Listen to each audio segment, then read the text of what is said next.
Shalom, assalamualaikum. Selamat pagi, siang, sore, dan malam buat kita semua. Di sini saya akan mempresentasikan hasil dari tugas saya, yaitu dari mata kuliah manajemen proyek teknologi informasi, di mana di sini saya akan mempresentasikan sistem informasi Aska Jaya yang disusun oleh saya sendiri, Christopher Sumartau. About the project, sistem informasi yang akan dibangun meliputi sistem informasi pembagian pekerjaan sesuai dengan divisinya masing-masing, serta membantu dalam pemantauan stok barang, di mana tujuan dari pembangunan proyek adalah untuk membantu perusahaan dalam menyelesaikan permasalahan tersebut. Adapun asumsi dan batasan cukup dari sistem informasi, batasan atau cakupan dari sistem informasi adalah tindakan membahas tentang tidak membahas pendapatan dari karyawan, tidak mencakup transaksi yang ada pada toko online. Kemudian asumsi yang diambil dari membangun sistem informasi ini adalah data yang diberikan merupakan data yang ada sebenarnya sehingga dapat memudahkan dalam pengolahan data.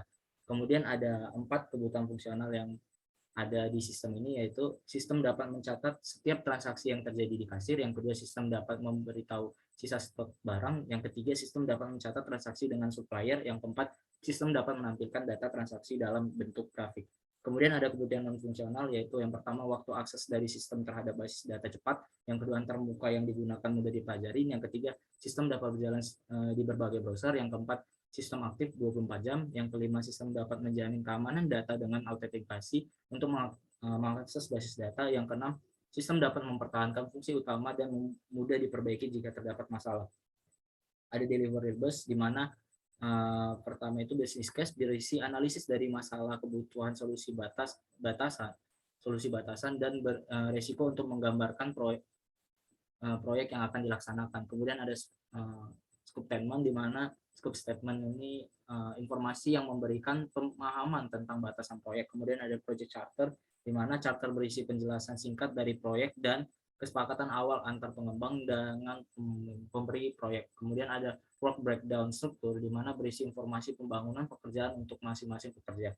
Kemudian ada key stakeholder, di mana ada yang pertama itu pemilik melakukan pengajuan kritik serta saran dari sistem informasi yang akan dibangun. Kemudian ada manajer melakukan controlling dan pemberian spesifikasi terkait sistem informasi yang ingin dibangun. Kemudian ada staf administrasi keuangan, pemberian spesifikasi terkait sistem informasi di bidang keuangan. Kemudian ada staf produksi berperan langsung untuk melakukan update data untuk stok barang. Yang terakhir adalah kasir, pengguna utama dari sistem ini. Kemudian ada risiko yang pertama yaitu kurangnya terampil pegawai dalam membangun sistem informasi. Yang kedua, bisnis proses yang belum berjalan dengan baik pada awal implementasinya. Kemudian terjadi kebocoran serta kehilangan data perusahaan karena alasan tertentu. Dan yang keempat, gangguan pada server penyedia layanan sistem informasi. Kemudian ada cost estimate, di mana untuk cost estimate ini yang pertama biaya desain dan implementasi itu 10 juta rupiah. Kemudian ada biaya maintenance 1 juta rupiah per tahun. Kemudian ada biaya lisensi yaitu 515.000 rupiah per tahun. Kemudian ada biaya analisis dan pengembangan proyek, termasuk di dalamnya merekrut IT developer, yaitu 33 juta rupiah. Kemudian ada biaya dokumentasi database 200.000 rupiah per tahun. Kemudian ada biaya hosting dengan kapasitas 10 GB, yaitu dengan cost 600.000 rupiah per tahun. Kemudian ada kriteria sukses. Yang pertama, proyek dapat diselesaikan dengan tepat waktu. Yang kedua, proyek tidak melebihi budget yang ditentukan. Yang ketiga, proyek dapat digunakan sesuai kebutuhan. Kemudian ada business case. Yang pertama terkait profil perusahaan. Toko Kripik Aska Jaya merupakan perusahaan yang bergerak di bidang usaha makanan oleh-oleh khas Lampung, di mana perusahaan ini memiliki sasaran pelanggan yang berasal dari luar kota yang berkunjung ke Lampung. Kekuatan dari toko keripik Aska Jaya adalah rajin berinovasi dalam mengeluarkan produk dengan varian rasa yang baru. Untuk kelemahan yang ada pada toko ini diantaranya adalah tumpang tindihnya pekerjaan antara divisi yang dapat menyebabkan terganggunya proses bisnis, di mana hal ini dapat terjadi akibat bentuk perusahaan masih bersifat kekeluargaan, sehingga beberapa divisi belum jelas pembagian pekerjaan. Untuk tujuan dan strategi dari perusahaan toko keripik Aska Jaya adalah menjadi UKM yang mampu mengenalkan produk kepada seluruh penjuru daerah, baik Indonesia maupun di luar negeri.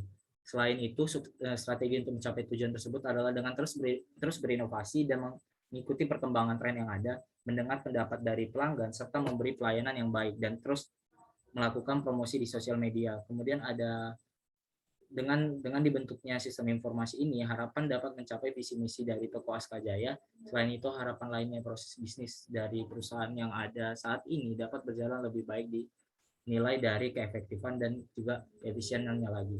Kemudian ada alternatif dan solusi. Yang pertama membuat sistem informasi berbasis database, yang kedua membuat divisi pengolahan data, yang ketiga membuat sistem layanan drive-thru. Untuk dari membuat sistem informasi database yaitu mengarsipkan data stok barang dan nota-nota pembelian serta penjualan. Sistem informasi berbasis database merupakan solusi yang tepat untuk mempercepat proses penyimpanan data serta dapat meminimalisir redundansi dan juga duplikasi data. Kemudian ada solusi yang ditawarkan lagi, yaitu membuat divisi pengolahan data, di mana pada situasi saat ini pengolahan data perusahaan hanya dikelola oleh satu orang, sehingga kemungkinan terjadi kesalahan manusia atau human error, di mana tujuan dari membuat divisi pengolahan data akan membantu tugas manajer tersebut yang nantinya akan dievaluasi. Kemudian ada membuat sistem layanan drive-thru. Pelanggan yang ingin dilayani dengan cepat karena waktu yang singkat akan sangat terbantu dengan layanan ini. Layanan ini juga dapat membantu kasir jika toko sedang ramai karena pelanggan tidak perlu masuk ke dalam toko untuk membeli barang, cukup menggunakan layanan ini saja. Ya, kemudian ada kondisi perusahaan di mana toko Aska Jaya saat ini pengelolaan informasi ataupun data yang masuk hanya dengan menggunakan Excel. Pengolahan informasi barang dilakukan secara manual untuk melakukan pendataan untuk stok barang dan juga pembayaran secara non-tunai. Teknologi yang digunakan hanya sebatas komputer untuk kasir, marketplace, dan sosial media. Kemudian ada permasalahan perusahaan. Yang pertama, kurangnya informasi yang dapat diperoleh dari stok barang. Yang kedua, kurangnya sistem dalam mengolah informasi antar divisi pada toko keripik, oleh-oleh khas Lampung. Kemudian yang ketiga, tidak adanya sistem yang dapat menampilkan grafis penjualan berdasarkan kategori tertentu. Kemudian ada strategi perusahaan. Yang pertama, membuat sistem pendataan stok barang yang dapat dengan mudah diakses karyawan sehingga memudahkan karyawan untuk melakukan kontrol terhadap stok barang. Kedua, membuat sistem pendataan yang jelas untuk divisi yang ada untuk melihat pembagian pekerjaan dari setiap divisi. Ketiga, membuat sistem untuk mencatat seluruh transaksi yang dilakukan pada kasir sehingga memudahkan pembukuan keuangan. Dan kemudian ada metode pengumpulan data yang digunakan. Yang pertama itu observasi, merupakan suatu metode pengumpulan data yang dilakukan dengan mengamati perusahaan secara langsung, melihat kondisi lapangan untuk mendapatkan informasi perusahaan. Yang kedua itu wawancara, yaitu wawancara merupakan suatu metode pengumpulan data yang dilakukan dengan cara tanya jawab antar dua pihak, yaitu narasumber dan pewawancara, untuk mendapatkan informasi tertentu kondisi perusahaan tersebut. Kemudian ada matriks. Ukuran yang digunakan untuk menentukan tingkatan keberhasilan dibuat proyek ini adalah dari segi kinerja kelompok. Proyek yang akan cepat selesai dilaksanakan apabila semua anggota kelompok dapat bekerja sama dengan baik. Kemudian ada analisis sensitivitas, di mana untuk membangun sistem database yang baik ada beberapa hal yang harus diperhatikan, diantaranya seperti keamanan data, kualitas data, kemudian akses, kemudahan pengolahan data, dan yang terakhir adalah kemungkinan untuk membangun database tersebut. Apabila dalam proses pengaksesan tidak dapat memperhatikan hal-hal tersebut, maka kemungkinan database tidak dapat dijalankan atau diakses dan akan mematikan seluruh operasional DBMS ataupun database management system. Kemudian ada risiko dan asumsi lagi, di mana risiko dari proyek ini berdampak pada membutuhkan waktu yang cukup lama, yang kedua membutuhkan biaya yang cukup besar, yang ketiga sistem berjalan sebagaimana mestinya. Untuk asumsi tidak berjalan sebagaimana mestinya, atau asumsi yang perlu dilakukan, perlu dilakukan controlling dari proses pembuatan hingga pengujian atau implementasi. B, perlu dilaksanakan pembelajaran sistem dengan cara cek berkala. C, perlu dilakukan pelatihan kepada pegawai yang mengoperasikan dan mengolah sistem agar sistem dapat berjalan dengan baik.